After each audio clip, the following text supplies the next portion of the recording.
guys, welcome to the Ryobi Nation Show. I'm Kyle, and today we're talking do-it-yourself, music, and family with none other than Jen Woodhouse from the House of Wood, and we may bring on a surprise guest.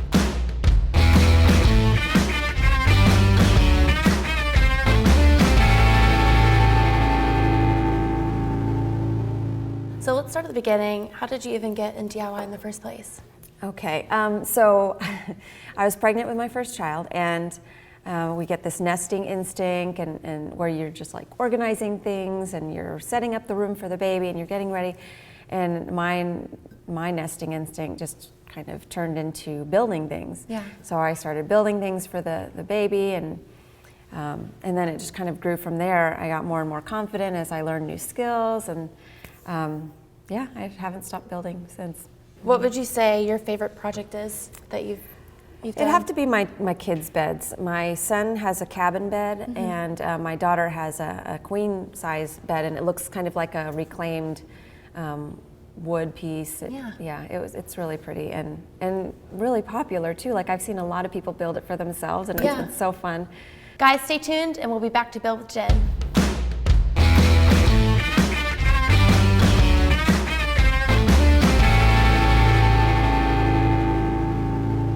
So you brought a project. What can you tell us about it? Yeah, it's a little monogram sign that's just cut out of wood. And you know, monograms are so trendy right now. I mean, everybody loves them. They're so personal and customizable. We've got an S here, and you can use them, you know, as a sign. You hang it up on your door, and it's a sign, or maybe even in the middle of the wreath, or you know, maybe a necklace, belt buckle from Texas. Yes, or earrings. Oh, there you go. I got a whole fashion line ready to go. There you go.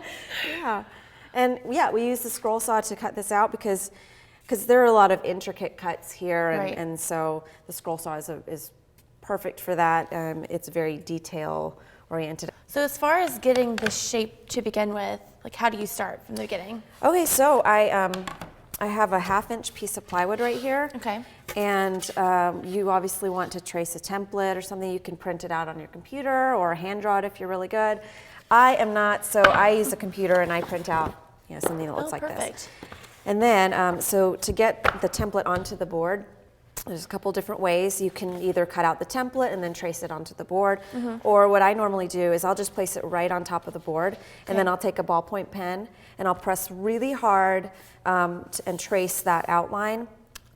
So basically it makes an indentation on the wood. Right. And so then it looks like that. Oh, perfect. So, there you go. So the first thing I want to do is cut this circle out first. Great. So you want to put the workpiece onto this base plate here, and then this drop foot will help support that. So you want to lower that down, and there's a knob right here, and then just lower that onto the workpiece, and it just kind of holds it in place as you're moving around. Okay. And you just want to go slow and steady, and just let the blade do the work. You don't want to really like push the blade and you know, force it into it. Much like a sewing machine. Yeah.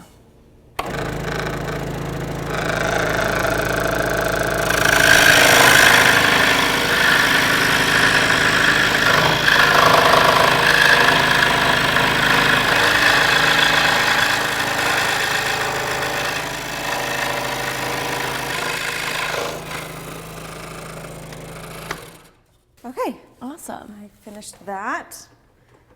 Unplug that. Okay.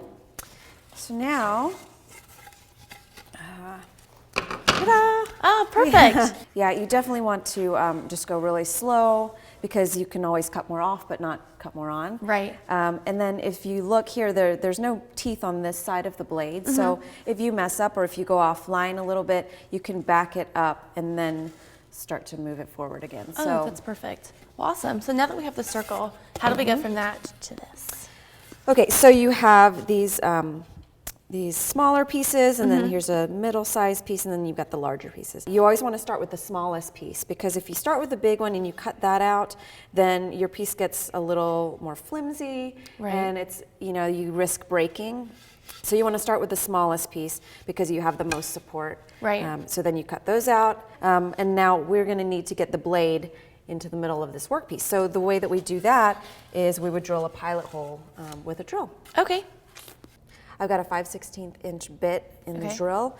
You just want to make sure that the bit is bigger than the blade so that the blade is going to fit through the hole that you drill. Right. All right, so we're going to just drill the pilot hole. You want to drill, you don't want to drill, so far away from your line, so you kind of want to drill the hole closer to the line so you don't have that much to travel when you bring it to the scroll saw.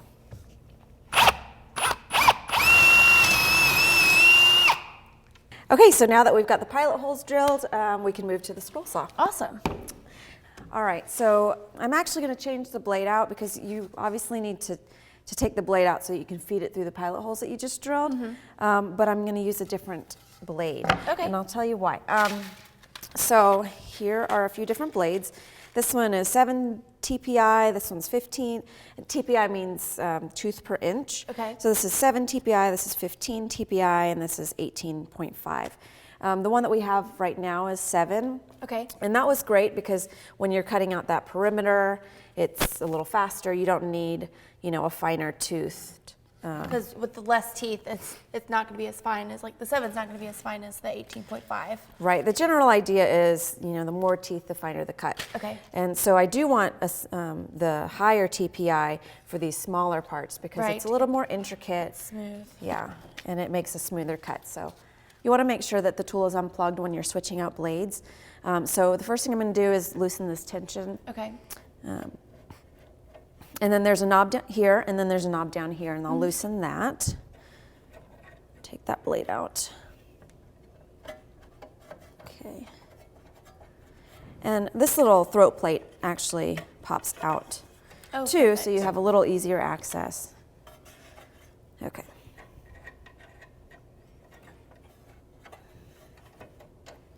It comes right out like that. Perfect. So now that I took that blade out, I'm going to reinstall the smaller blade. And you want to make sure that the teeth are pointing down and towards you, because if it's upside down, then the blade can bind up and break on you. So make sure that the teeth are pointing down. And you can actually take this throat plate out for easier access, but in my case, I'm going to leave that right in there. Perfect. Because I'm going to need to put that the workpiece on. So you can just go through it. So I'm just going to feed the blade right through. Hopefully everything is good. Okay. And I will tighten this knob here. Okay. And then I'll bring it down and place the blade where it needs to go, and then tighten down here.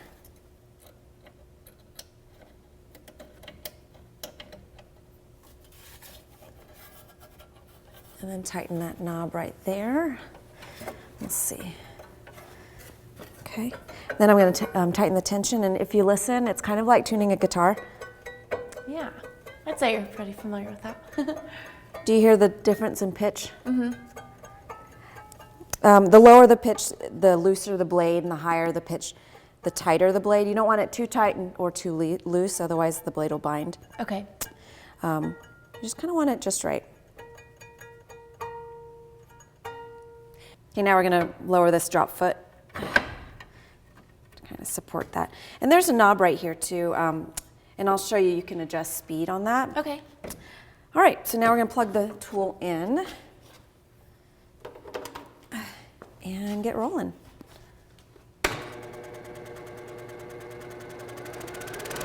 Oh yeah. And you could choose what speed you're comfortable with, but I kind of like it a little fast here. Okay.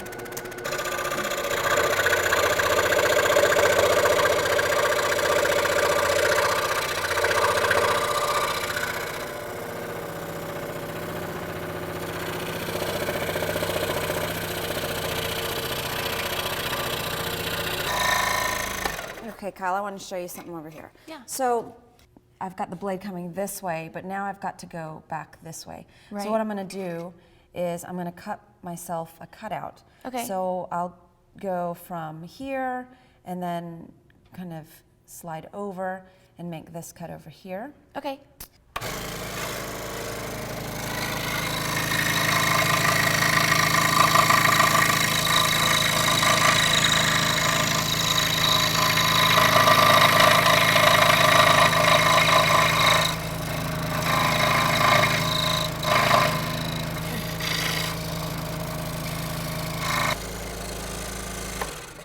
I'm going to unplug the tool so I can remove this top part of the blade so I Okay. can get the workpiece out.